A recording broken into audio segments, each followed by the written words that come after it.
www.thegamecrafter.com. Once there, if you type in Fighting Checkers, you'll find this game. Fighting Checkers is an upgrade to checkers in international droughts, invented by Tony Berard. Well, that's me. I put the board on the outside of the box, but this is the board you would actually get in the game set.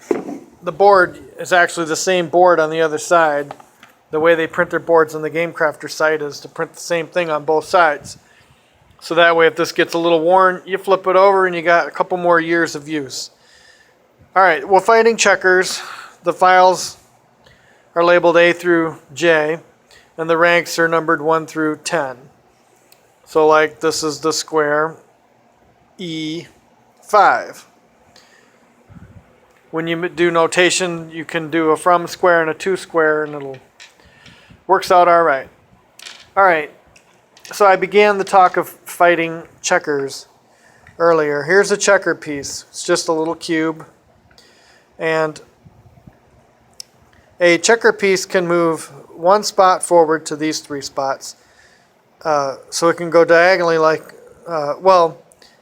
in regular checkers you can move it diagonally and that's it. But in Fighting Checkers you can also move 1 space forward like so. You can also do what's called a vacant hop. You can hop 2 spaces over an empty square in those same 3 directions like so. So that's 6 squares that this piece can get to. You can also do a multi-jump over your own pieces or opposing pieces. So like say that was there. You could jump over the opposing piece and then jump over your own friendly piece. You capture the opposing piece and remove it. You don't remove your own friendly piece. It stays there on the board.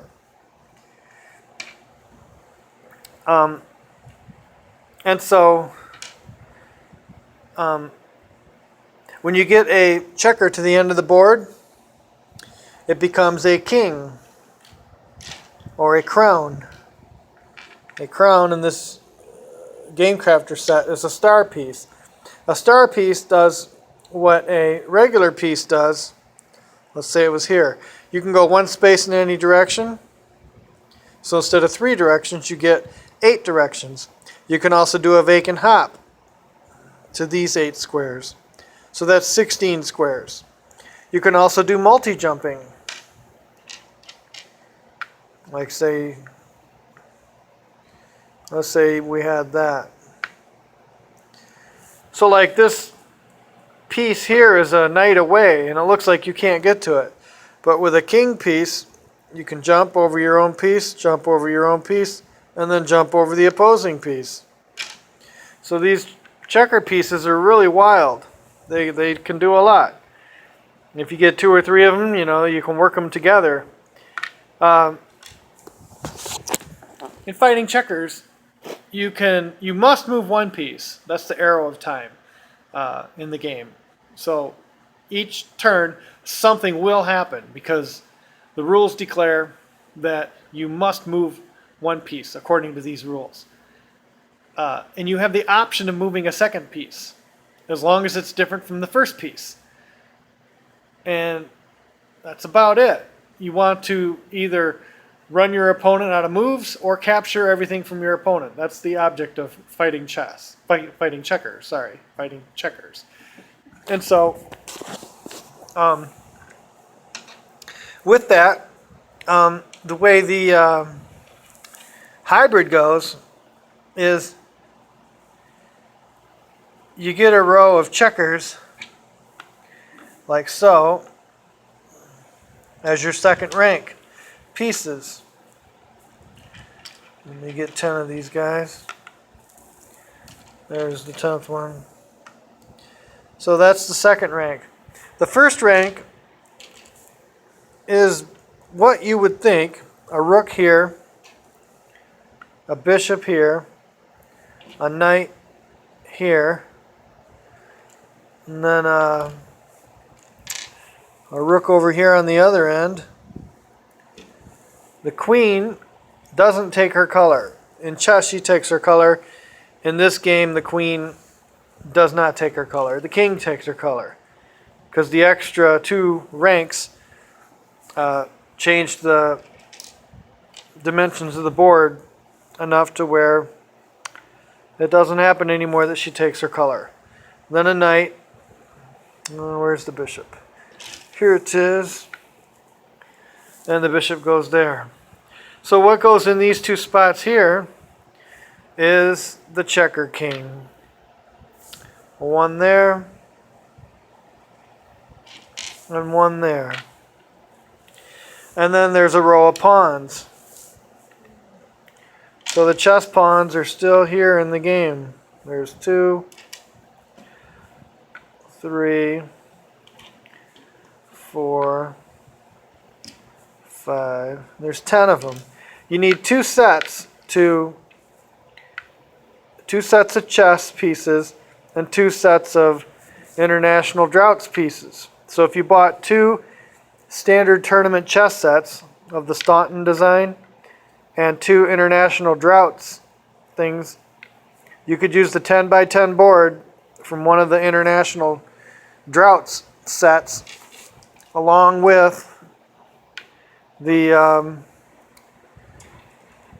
chess pieces and 2 pawns borrowed from another chess set.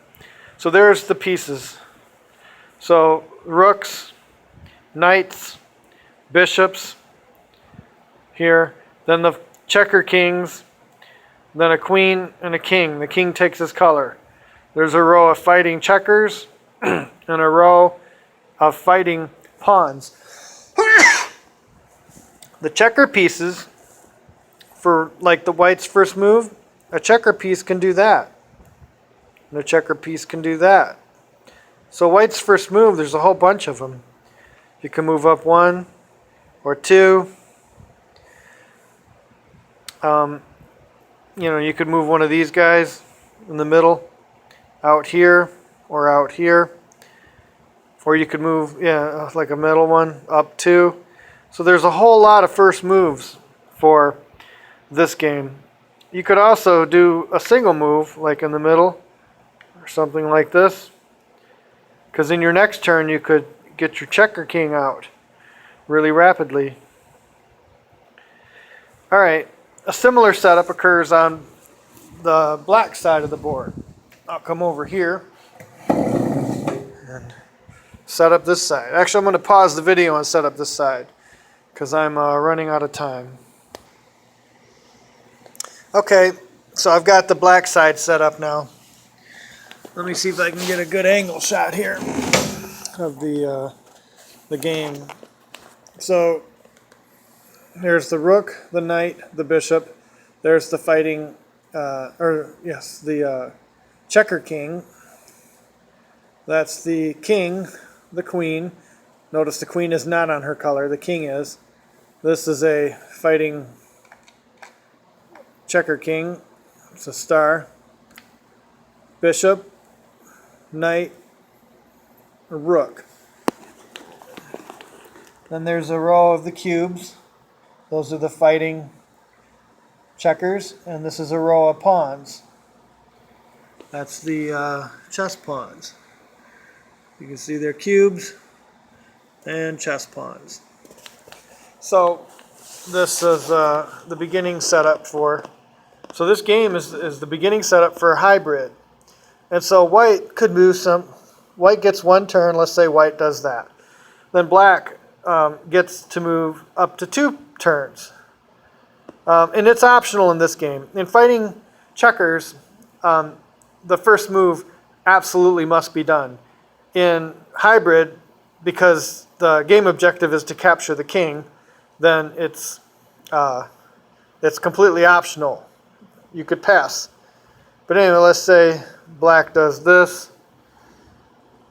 and then that. So this 2 turns per move, is pretty nice. So then white might do that.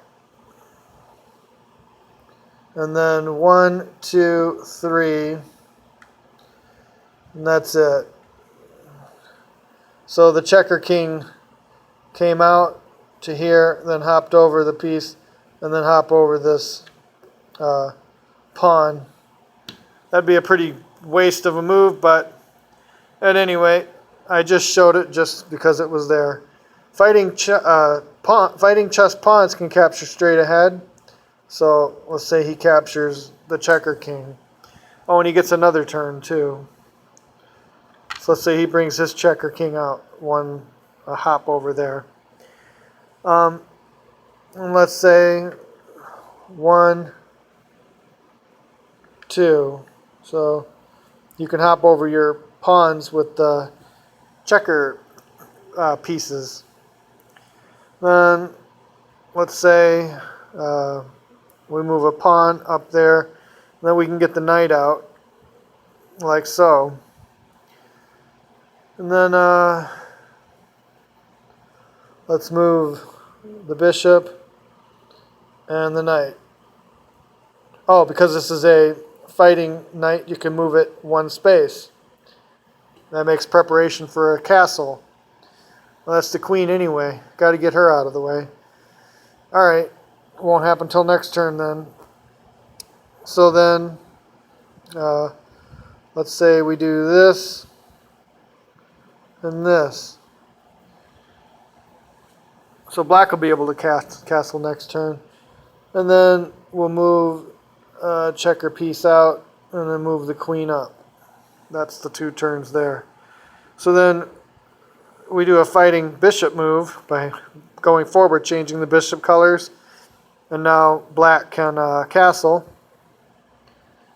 like so. And then white can castle. That's one move. So black castled short, white castled long, queenside. White still gets a turn.